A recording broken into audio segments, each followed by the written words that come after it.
नमस्कार प्यारे साथियों, मैं वर्षा आप सभी का स्वागत करती हूँ आपके अपने प्यारे परिवार टीचिंग बाय रोजगार विद अंकित पर।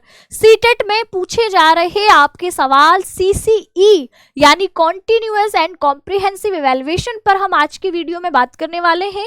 सीटेट में जो सवाल सीसीई से बनता है वो बार बार आपके कंसेप्चुअल सवाल होता है। अगर एक बार आपका कंसेप्ट क्लियर हो जाता है तो एमसीक्यू आप बहुत आसानी से कर पाते हैं। तो चलिए आज के सेशन पर हम अच्छे से समझते हैं कि आखिर सीसीई है क्या। सीसीई की फुल फॉर्म है कॉन्टिन्यूअस एंड कॉम्प्रिहेंसिव इवैल्यूएशन, जिसको आप हिंदी में कहते हैं सतत एवं व्यापक मूल्यांकन।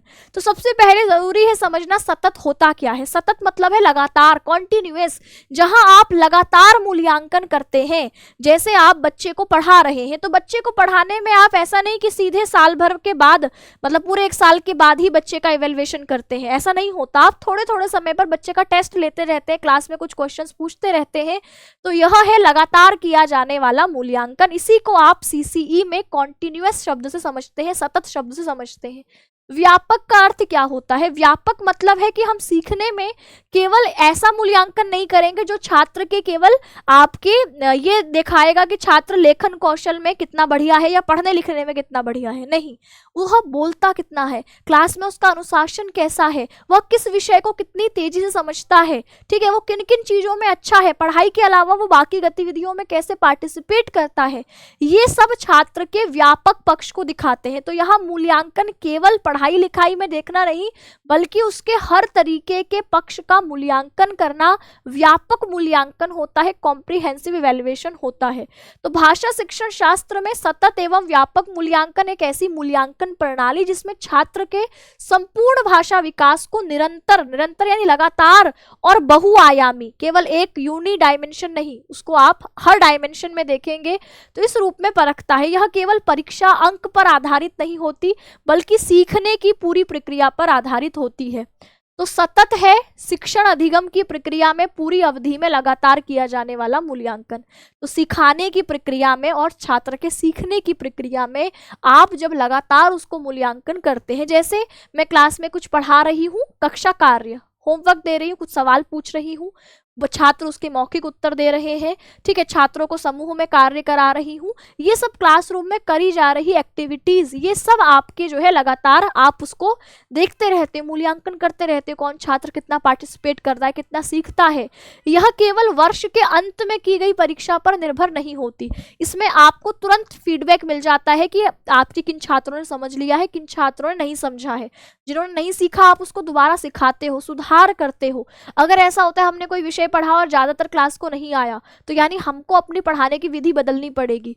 तो ये आपके तुरंत आपको फीडबैक और सुधार का मौका देता है। और यहाँ पर हम छात्र की प्रगति, कितना प्रोग्रेस वो कर रहा है, इस पर एक लगातार निगरानी बनी रहती है। जैसे हम पढ़ते समय छात्र उच्चारण, जैसे क्लासरूम में हम बच्चे को खड़ा करके बोलते हैं ना कि अब तुम यहाँ से यहाँ तक तुम पढ़ो, छात्र पढ़ता है तो हम देख पाते हैं उसकी फ्लुएंसी कितनी है, उच्चारण कैसा कर रहा है।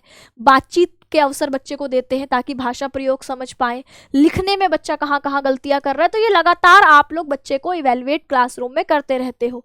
अब हम समझते हैं व्यापक, जिसको हम कॉम्प्रिहेंसिव कहते हैं। तो कॉम्प्रिहेंसिव का मतलब है केवल छात्र के संज्ञानात्मक को नहीं, कॉग्निटिव यानी उसकी बौद्धिक क्षमता को ही नहीं, बल्कि जो सह संज्ञानात्मक क्षमता आपकी जो आपकी कॉग्निटिव डेवलपमेंट है, इन दोनों ही पक्षों का हम साथ में मूल्यांकन कर पाए। तो जैसे संज्ञानात्मक पक्ष क्या होता है? संज्ञानात्मक पक्ष उसकी बौद्धिक क्षमता से जुड़ा हुआ है।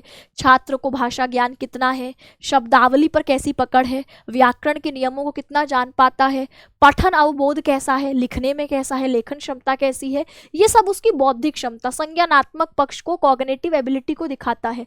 सह संज्ञानात्मक पक्ष, पढ़ने के अलावा भी बहुत सारे पक्ष होते हैं, जैसे बच्चे की रुचि, इंटरेस्ट, किन किन गतिविधियों में वो पार्टिसिपेट करता है, क्या पढ़ाने के अलावा भी जो आपकी एक्स्ट्रा को करिकुलर एक्टिविटीज़ है उसमें वह इंटरेस्ट दिखाता है कि नहीं दिखाता, उसका आत्मविश्वास कैसा है, भाषा प्रयोग में सहभागिता, दूसरों को साथ लेकर चलना है ना, लगातार आपके पार्टिसिपेट करना, क्रिएटिव रचनात्मकता उसमें कितनी है, सहयोगात्मक व्यवहार, अपने क्लासमेट से, अपने बाकी जो आपके बच्चे हैं क्लास में उनसे कैसा व्यवहार कर पाता है, ये सब उसका पढ़ाई के अलावा जब आप आकलन आकलन कर रहे हैं तो यह आपका सहसंज्ञानात्मक पक्ष है। तो इसी को आप क्या कहते हैं, व्यापक मूल्यांकन की। व्यापक मूल्यांकन यानी हम उसको सिर्फ पढ़ाई में कैसा है ये नहीं देख रहे, पढ़ाई के अलावा वह बाकी ओवरऑल कैसा है इसको भी हम आकलित कर रहे हैं, तो यही व्यापक मूल्यांकन होता है।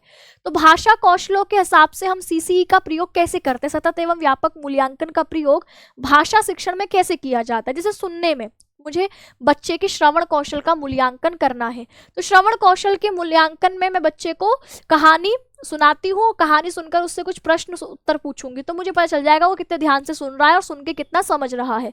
वाचन कौशल में मैं बच्चे को सस्वर पाठ करने के लिए, मौन पाठ करने के लिए दे सकती हूँ, ठीक है। लेखन कौशल में अनुच्छेद, पत्र, निबंध लिखना, ठीक है। ऐसे ही आपके बच्चे को संवाद, वाद विवाद, भूमिका, अभिनय, तो इस तरीके से आप यहाँ पर बोलने में बच्चे को कोई संवाद बोलने के लिए, वाद विवाद करने के लिए, रोल प्ले करने के लिए बोल सकते हैं।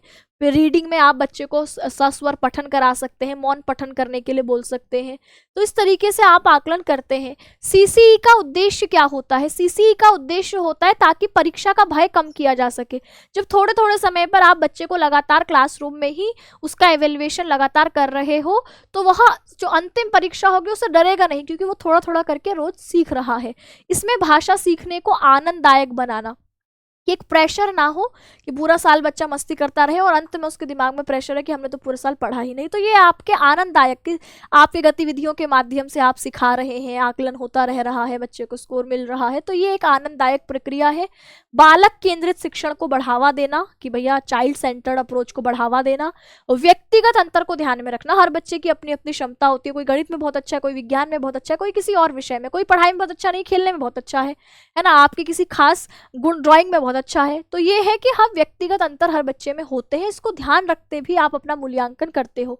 रचनात्मक और संप्रेषणात्मक भाषा प्रयोग पर विकसित करना, हमें बच्चों को ज़्यादा से ज़्यादा रचनात्मक, क्रिएटिव बनाना है, इस पर भी हम ध्यान देते हैं। और भाषा सीखने के अवसर पर भाषा का केवल वह लिख रहा है, पढ़ रहा है इतना नहीं, बल्कि संप्रेषण भी कर रहा है, इस भाषा में कम्युनिकेशन भी कर पा रहा है, इस पर भी आपके बल दिया जाता है। तो इस प्रकार यहाँ पर भाषा सीसीई और भाषा शिक्षण का संबंध देखें तो ये कहता है भाषा प्रक्रिया पर आधारित होती है, इसीलिए हमें सतत मूल्यांकन जरूरी है ताकि हम भाषा सीखने की पूरी प्रक्रिया पर नजर रखकर लगातार सुधार कर पाएं। केवल लिखित परीक्षा से भाषा की क्षमता नहीं नापी जा सकती, हम क्लासरूम में जरूर देखें कि छात्र भाषा का कितना प्रयोग कर रहा है, कितना पार्टिसिपेट कर रहा है, व्यवहारिक रूप में उसको भाषा कितनी आती है। बोलने सुनने जैसे कौशलों के आकलन सीसीई से ही संभव हो सकता है, थोड़े थोड़े समय पर आकलित करते रहें, इससे ही संभव हो सकता है। तो चलिए फिर इस पर आधारित सवाल देख लेते हैं। जैसे सवाल है, अधोलिखितेषु किम सतत समग्र मूल्यांकनस्य अंगम नास्ति। अधोलिखित में से कौन सा सतत और समग्र मूल्यांकन का अंग नहीं है। ए है अवलोकन, बी है परियोजना कार्य, सी है सत्रांत परीक्षा, डी है कक्षा कार्य। सतत एवं समग्र मूल्यांकन का कौन सा अंग नहीं है, तो आप कहेंगे सत्र के अंत में होने वाली परीक्षा, यह आपके सतत मूल्यांकन नहीं है, ये तो अंत में किया गया मूल्यांकन है। अवलोकन, आप क्लास में अवलोकन कर रहे हैं, ऑब्जर्व कर रहे हैं बच्चों को, तो आप एक तरीके से मूल्यांकन कर रहे हैं उनका, है ना, लगातार क्लासरूम में ऐसा आप करते हैं। परियोजना, छोटे छोटे टाइम पर बच्चे को असाइनमेंट, प्रोजेक्ट वर्क दिया जाता है। कक्षा कार्य, क्लासरूम में आपने कुछ होमवर्क, आपके कुछ क्वेश्चंस करवाने के लिए दे दिए, तो ये सब आपके समग्र मूल्यांकन और सतत लगातार किए जा रहे मूल्यांकन को दिखाता है। ये आपको कमेंट सेक्शन में जवाब देना है। सतत समग्र मूल्यांकनम मुख्यतया कस्मिन् प्रकारे मूल्यांकने आधारित अस्ति। योगात्मक मूल्यांकने, रचनात्मक मूल्यांकने, मानक सापेक्ष परीक्षायाम और इकाई परीक्षायाम। ये जो आपके समेटिव इवैल्यूएशन, फॉर्मेटिव इवैल्यूएशन पर सवाल पूछता है, इस पर सवाल बनते हैं, ये भी अगली वीडियो में आपको दिखेगा। तो ये छोटी छोटी वीडियोस टीचिंग बाय रोजगार विद अंकित पर पेडागोजी की आती रहेंगी, कृपया चैनल को सब्सक्राइब कर लीजिए और लगातार इन वीडियोस को देखेंगे तो सीटेट में बार बार पेडागोजी के जो क्वेश्चंस बनते हैं उसका कॉन्सेप्ट आपका बिल्कुल क्लियर हो जाएगा और फिर ये प्रश्न आपके गलत नहीं होंगे। तो कृपया अपना फीडबैक कॉमेंट सेक्शन में जरूर दें। नमस्कार।